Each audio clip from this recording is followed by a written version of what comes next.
بسم اللہ الرحمن الرحیم، السلام علیکم۔ اپنے فیس بک اور یوٹیوب چینل کے ساتھ میں ہوں رزین حیدر۔ ناظرین، سب سے پہلے آپ کو اپنے اس چینل پہ خوش آمدید کہوں گا۔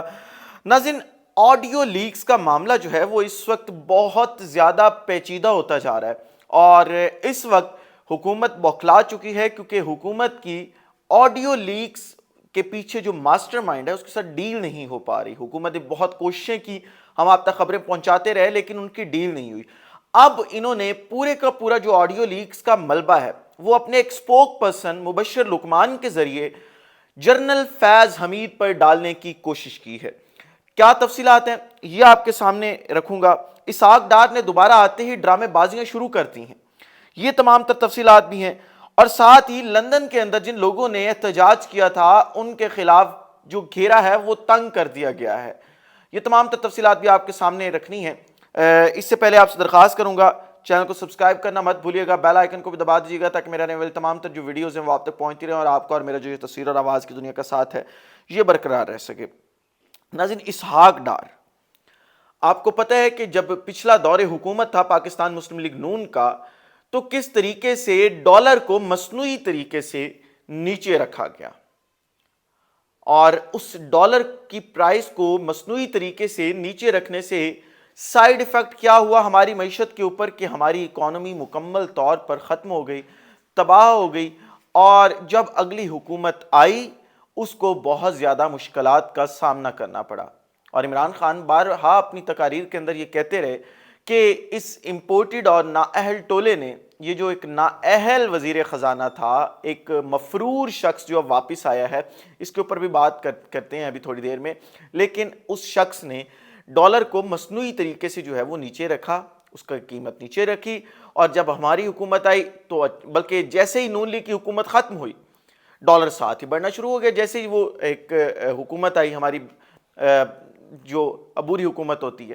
تو معاملہ یہ تھا کہ تب بھی یہی طریقہ اختیار کیا گیا تھا۔ اب جیسے ہی اسحاق ڈار آنے کی خبریں آئی ہیں کہ اسحاق ڈار کو واپس لے کے آ رہے ہیں، اسحاق ڈار کو ہیرو بنانے کے لیے، انہوں نے مارکیٹ میں پھر مصنوعی طریقے سے ڈالر کو نیچے لے کے آنا شروع کر دیا ہے۔ اب اس کے ایفیکٹس کیا ہوں گے وہ آپ کے سامنے رکھوں گا، اور ساتھ ہی ساتھ آپ یہ دیکھیں کہ اس وقت ڈیول فیس اس گورنمنٹ کا دیکھیں کہ پچھلے 8 مہینے کی جو ایک ٹینیور تھا اس میں سے اب تک کا سب سے کم قیمت ہے پیٹرول کی عالمی مارکیٹ کے اندر،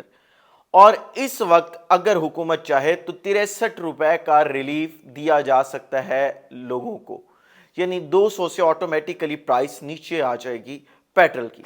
لیکن انہوں نے کیا کیا جی، انہوں نے وہ ریلیف نہیں دیا، اور مریم نواز کی آپ نے رات آڈیو لیک سن لی ہوگی جس کے اندر وہ کہہ رہی ہیں کہ پیٹرول کی قیمتیں بڑھائیں، اور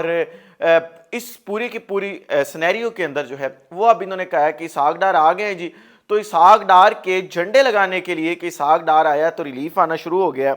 انہوں نے پیٹرول 16 روپے سستا کرنے کا فیصلہ کیا گیا کہ جی پیٹرول کو 16 روپے سستا کر دیا جائے۔ اب یہاں پہ بنیادی طور پر سوال یہ پیدا ہوتا ہے کہ اگر آپ نے پیٹرول واقعی عوام کو ریلیف دینا ہے تو آپ 63 روپے کم کریں پیٹرول کو، چلے 63 چھوڑے 60 روپے کم کر دیں، لیٹر کے ساتھ آپ 3 روپے بچا لیں، لیکن آپ صرف 16 روپے نیچے کر کے پیٹرول عوام کو کیوں بیوقوف بنانے کی کوشش کر رہے ہیں؟ آپ اس قوم کے ساتھ کیوں بارہا کھلواڑ کر رہے ہیں؟ آپ کیوں لوگوں سے حقائق چھپاتے ہیں اور 2 نمبری لگا کر ہماری معیشت کو چلانے کی کوشش کرتے ہیں؟ اور اسی طریقے سے آپ ڈالر کو بھی نیچے لے کے آ رہے ہیں۔ اب جب یہ حکومت 2-4 مہینے، کیونکہ جو مرضی ہو جائے فروری تک الیکشن ہونا ہی ہونا ہے، مہینے پیچھے 4 سے 5 ہے، جو آئے گی حکومت جیسے یہ گرے گی، جو بھی نیا سیٹ اپ آئے گا، عبوری سیٹ اپ جو بھی آئے گا، جو بھی وزیر خزانہ ہوگا، کیا وہ ان معاملات کو سنبھال پائے گا؟ کیا نہیں آنے والی حکومت کے لیے پہلے سال 1.5 سال کتنے کٹھن ہوں گے؟ آپ کیوں ان کے لیے ایک بارودی سرنگ کھود کے جانا چاہ رہے ہیں، اور آپ کو پتہ ہے کہ اگلی حکومت عمران خان صاحب کی آنے والی ہے اور آپ ان کے لیے بارودی سرنگ کھودنا چاہ رہے ہیں؟ اگلی خبر جو آپ کے ساتھ شیئر کرنی ہے ناظرین وہ یہ ہے کہ جنرل فیض حمید، آپ کو پتہ ہے کہ اس امپورٹڈ اور نااہل ٹولے کے لیے ایک خوفناک اور ڈراؤنا خواب ہے، اور یہ ہمیشہ ڈرتے ہیں، ان کے خواب میں بھی جنرل فیض حمید آ جائیں تو ان کی رات کی نیندیں حرام ہو جاتی ہیں، اور یہ اقتدار میں آئی اس لیے تھے کہ کہیں جنرل فیض حمید نہ آ جائے، کہیں ببر شیر کا بچہ نہ آ جائے۔ اب جی اسی جنرل فیض حمید کو دوبارہ انہوں نے پوائنٹ آؤٹ کرنے کا فیصلہ کیا، کیونکہ ان کو یہ چاہتے ہیں کہ کوئی نہ کوئی چیز نکلے جس سے جنرل فیض حمید کا جو امیج ہے وہ خراب کیا جائے۔ اس مرتبہ جو مبشر لقمان نامی ایک آج کل انہوں نے وہ پالتو پالا ہوا ہے، اس سے ایک ویڈیو کروائی ہے، اور وہ ویڈیو میں کیا کہہ رہا ہے جی کہ جی یہ جو آڈیو لیکس ہے نا، یہ آڈیو لیکس کیسے ہوئی ہیں؟ اب وہ چین ان کی آپ ذرا سنیں۔ وہ کہتے ہیں کہ جو وزیر اعظم ہاؤس ہے اس میں جو انٹرنیٹ ہے نا، وہ اسلام آباد کی ایک بڑی کمپنی ہے وہ دیتی ہے، اور اس کمپنی کا جو مالک ہے وہ پاکستان تحریک انصاف کا ایک رہنما ہے، اور اسے منی اے ٹی ایم بھی کہا جاتا ہے، یعنی وہ انڈائریکٹلی زلفی بخاری کا نام لے رہے تھے کہ زلفی بخاری جو ہے ان کا چلتا ہے، اور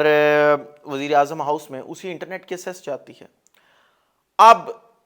اس انٹرنیٹ کو اگر بنیاد بناتے ہوئے یہ آڈیوز ریکارڈ کی گئی ہیں تو اس کا مطلب ہے کہ پی ٹی آئی نے یہ سارا کچھ کیا ہے، اور ڈارک ویب تک پی ٹی آئی کی رسائی ہے۔ پی ٹی آئی یہ کرنے کی کوشش کر رہی ہے، پہلی سطح کے اوپر تحریک انصاف کے اوپر پورے کا پورا جو کچا چٹھا تھا وہ گرانے کی کوشش کی گئی، پھر وہ ٹرن لیتے ہیں یہاں سے، وہ ٹرن یہ لیتے ہیں کہ جنرل فیض حمید، کیونکہ جب D G I S I تھے تو انہوں نے ہی یہ انٹرنیٹ بھی لگوایا،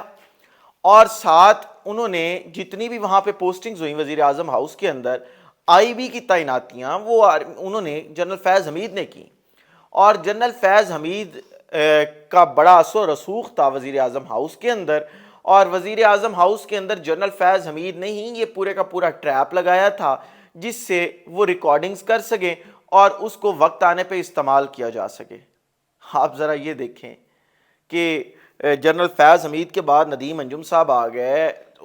آپ کی اپنی حکومت آ گئی، رجیم چینج کا بڑا حصہ تھے وہ بھی، تو آپ نے کیا کوئی اپنی جو ایک حفاظتی تدابیر ہوتی ہیں وہ نہیں کی؟ آپ نے کچھ وہاں پہ چینج نہیں کیا، آپ نے کوئی آفیسرز چینج نہیں کیے؟ کیا ابھی تک وہی جنرل فیض حمید کے لگائے ہوئے آفیسرز وہاں پہ جو ہے وہ بیٹھے ہوئے ہیں؟ اور ساتھ آپ یہ دیکھیں کہ پھر یہ کہتے ہیں کہ جی جنرل فیض حمید جو ہیں انہوں نے یہ ریکارڈنگز اپلوڈ کروائیں انٹرنیٹ کے اوپر۔ مبشر لقمان کا کل رات والا ویڈیو اٹھا کے دیکھیں ذرا،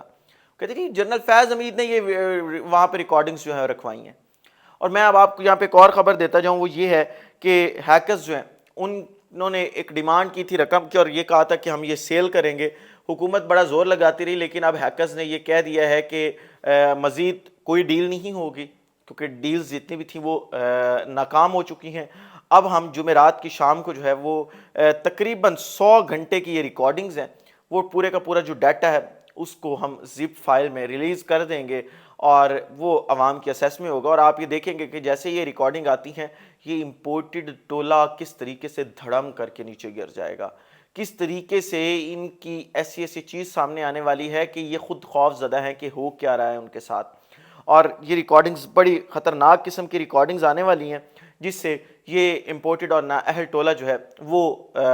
بالکل جو ہے وہ ختم ہو جائے گا، اور عوام تک ان کی جو حقیقت ہے وہ پہنچ جائے گی۔ آخری خبر آپ کے ساتھ جو شیئر کرنی ہے وہ یہ ہے کہ لندن میں جو احتجاج کرنے والے لوگ تھے ان کے خلاف دوبارہ بڑا ایکشن لیا گیا، اور آپ یہ دیکھیں کہ لندن کے اندر احتجاج ہوتا ہے، لندن کے قوانین وہاں پہ ان پہ لاگو ہونے چاہیے اور ان کو وہاں کے حساب سے سزا ملنی چاہیے، لیکن وہاں پہ کیونکہ احتجاج کرنا، فریڈم آف سپیچ، ان تمام چیزوں کا جو ہے وہ حق ہے، وہاں پہ بنیادی طور پہ یہ حق سمجھا جاتا ہے کہ کوئی بھی شخص جو ہے وہ فریڈم آف سپیچ اس کو حاصل ہے اور وہ اپنی بات کر سکتا ہے، اور اگر ان کو کسی نے وہاں پہ چور کہا ہے تو اس کے اوپر وہاں پہ کوئی کارروائی نہیں ہونی تھی۔ اب یہ دیکھیں کہ ہم کس فسطائیت کے دور میں اور کس فیشزم والے پاکستان میں رہ رہے ہیں کہ وہاں پہ کارروائی نہیں کر سکے، یہاں پہ آ کے کارروائی کر دی، اور کارروائی یہ کی ہے کہ جی ان کے جو کریکٹر سرٹیفکیٹس جتنے بھی تھے ان کو منسوخ کرنے کا فیصلہ کیا گیا ہے کہ وہ لوگ جو وہاں پہ موجود ہیں ہمارے اوورسیز پاکستانیز جنہوں نے وہاں پہ احتجاج کیا، اور پہلے مرحلے کے اندر 17 لوگ جو ہے ان کو عبرت کا نشان بنانے کا فیصلہ کیا گیا اس امپورٹڈ اور نااہل ٹولے کی طرف سے۔ لیکن دوبارہ یہی کہوں گا کہ کاش ہم بھی کسی یورپی ملک کے اندر رہتے جہاں پہ ہمیں بھی فریڈم آف سپیچ حاصل ہوتا، لیکن یہاں پہ فریڈم آف سپیچ جو ہے وہ ہمیں بالکل حاصل نہیں ہے۔ اس ولاگ سے اتنے، اگلے ولاگ میں دوبارہ ملاقات ہوتی ہے۔ اپنا خیال رکھیں، اپنے لوگوں کا خیال رکھیے، وطن عزیز پاکستان کا خیال رکھیے۔ اس وطن عزیز پاکستان کو اور آپ تمام لوگوں کا اللہ حامی و ناصر ہو۔ پاکستان زندہ باد۔